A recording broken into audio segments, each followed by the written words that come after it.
Saving your bacon, the quirky story behind an English idiom.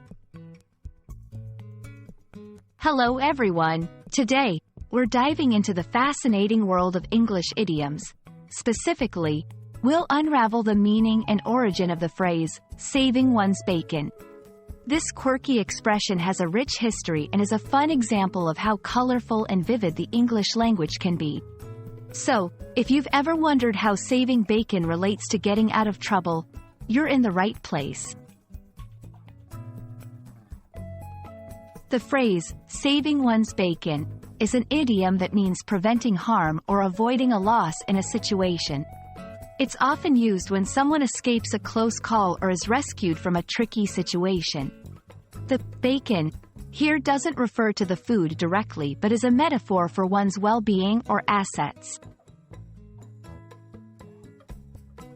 The origin of saving one's bacon is a bit murky, with several theories floating around.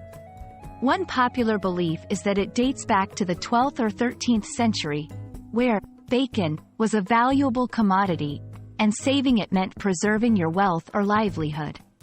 Another theory suggests it's derived from the Old English custom of awarding a flitch of bacon to any married couple who could swear they hadn't regretted their marriage for a year and a day.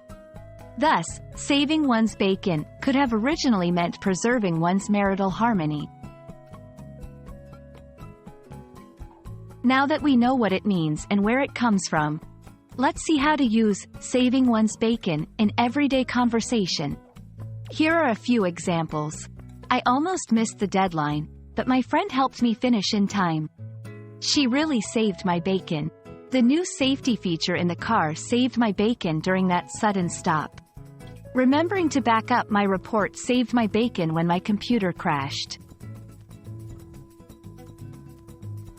And there you have it. Saving one's bacon is more than just a humorous phrase. It's a window into the history and evolution of the English language. We hope this exploration has been as enjoyable for you as it was for us. Remember, idioms like these add flavor and color to our conversations, making English a rich and vibrant means of communication. Thanks for watching, and we hope we've saved your bacon in understanding this charming idiom.